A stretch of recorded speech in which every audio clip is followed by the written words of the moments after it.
Noutras circunstâncias, ou em estado fetal, experimenta os choques geradores de insegurança.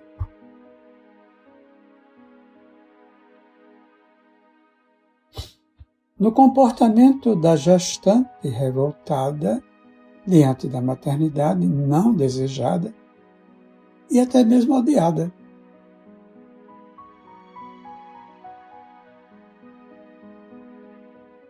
O jogo de reações nervosas, as vibrações deletérias da revolta contra o ser em formação, atingem-lhe os delicados mecanismos psíquicos,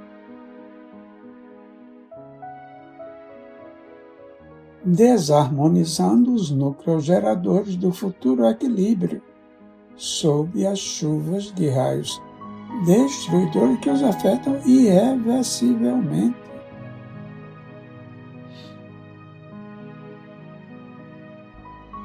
O que o amor poderia realizar posteriormente e a educação lograr em forma de psicoterapia,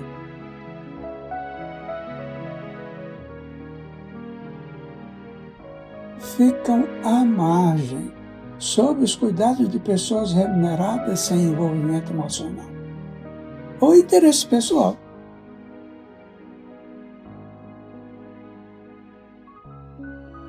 Produzindo marcas profundas de abandono e solidão que ressurgirão como traumas danosos no desenvolvimento da personalidade.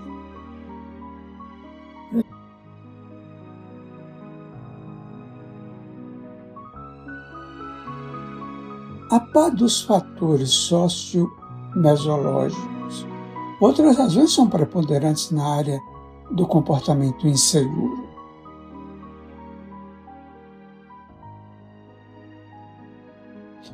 Que são aquelas que procedem das reencarnações anteriores, malogradas ou assinaladas pelos golpes violentos, que foram aplicados pelo espírito em desconcerto moral ou que os padeceu nas rudes pugnas existenciais.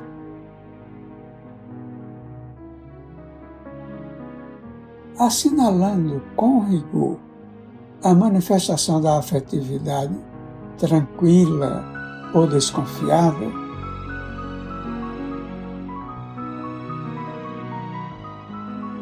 aquelas impressões são arquivadas no inconsciente profundo, graças aos mecanismos sutis do perispírito.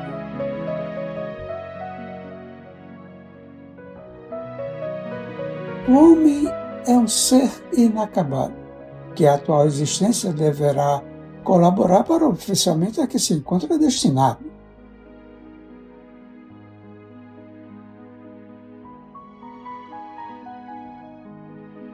Faltando-lhe os recursos favoráveis ao ajustamento, torna-se uma peça mal colocada ou inadaptada na complexidade da vida social.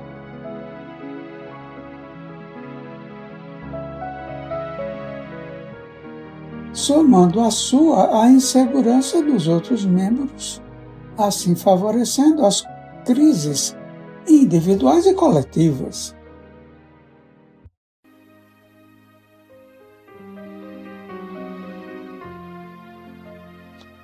Por desinformação ou fruto de um contexto imediatista, consumista, elaborou-se a tese de que a segurança pessoal é o resultado do ter,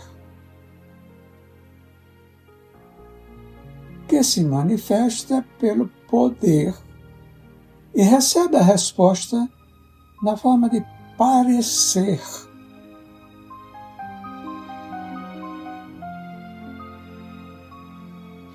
Todos os mecanismos responsáveis pelo homem e sua sobrevivência se estribam nessas propostas falsas.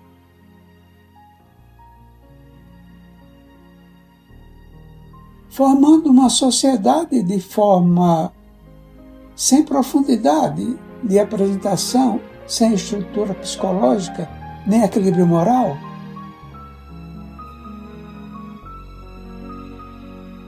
trabalhando somente no exterior, relega-se a plano secundário ou a nenhum o sentido ético do ser humano.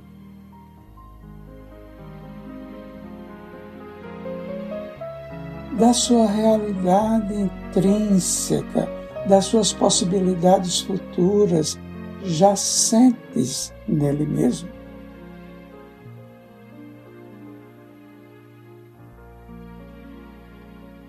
O homem deve ser educado para conviver consigo próprio, com a sua solidão, com os seus momentâneos limites e ansiedades.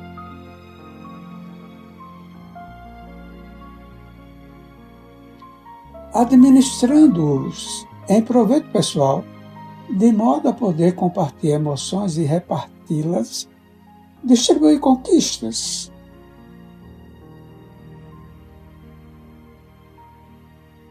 Ceder espaços, quando convidado à participação em outras vidas, ou pessoas outras vierem envolver-se na sua área emocional.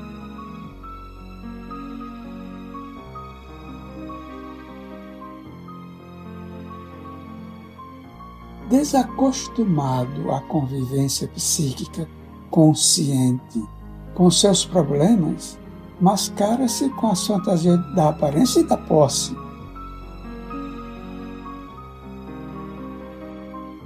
Fracassando nos momentos em que se deve enfrentar, refletido em outrem que o observa com os mesmos conflitos e inseguranças.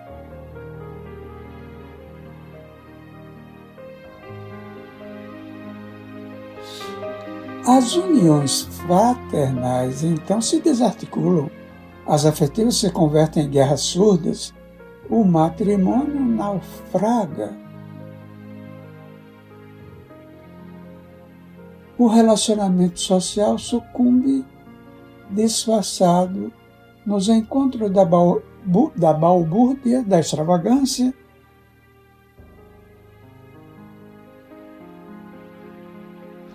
dos exageros alcoólicos, tóxicos, orgíacos, em mecanismo de fuga da realidade de cada um.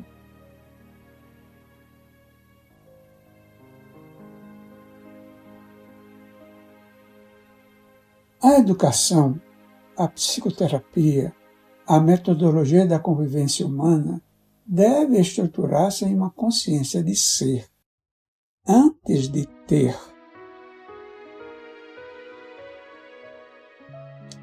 De ser, ao invés de poder, de ser, embora sem a preocupação de parecer.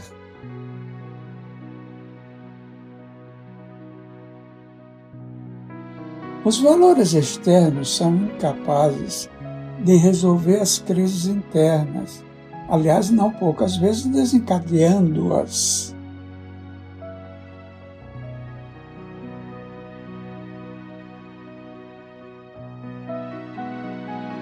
O que o homem é, suas realizações íntimas, sua capacidade de compreender-se às pessoas e ao mundo, sua riqueza emocional e idealística,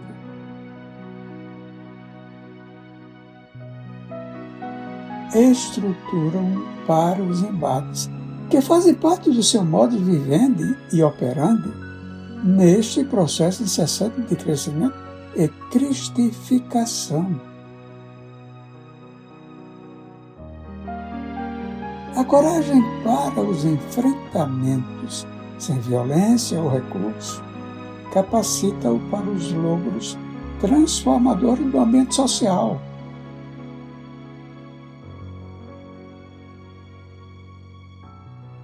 Que deslocará para o passado a ocorrência das crises de comportamento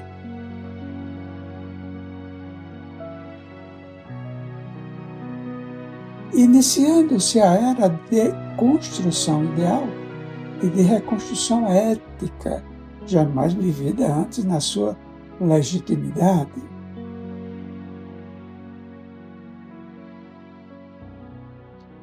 Os conceitos de poder e da força estão presentes na sistemática governança dos povos.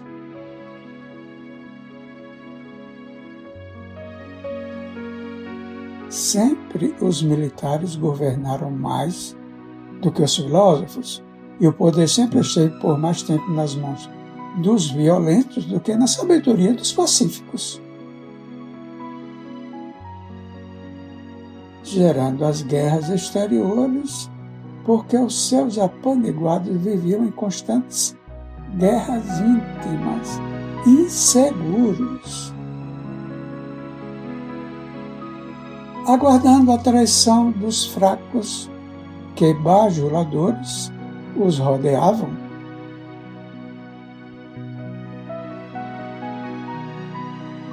E a audácia dos mais fortes, que lhes ambicionavam o poderio, terminam quase todos vítimas das suas nefastas urdiduras.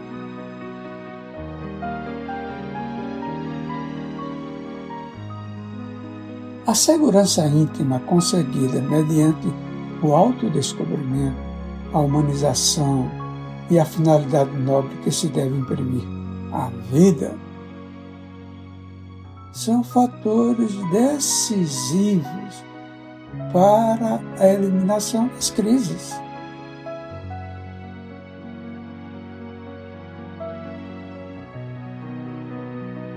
Porquanto, afinal, a descrença que campeia e o desconcerto que se generaliza são defluentes do homem moderno.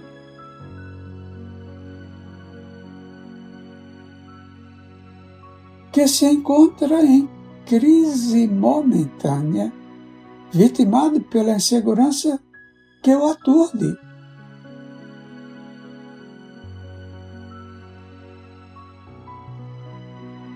O homem integral, Divaldo Pereira Franco, Joana de Ângeles.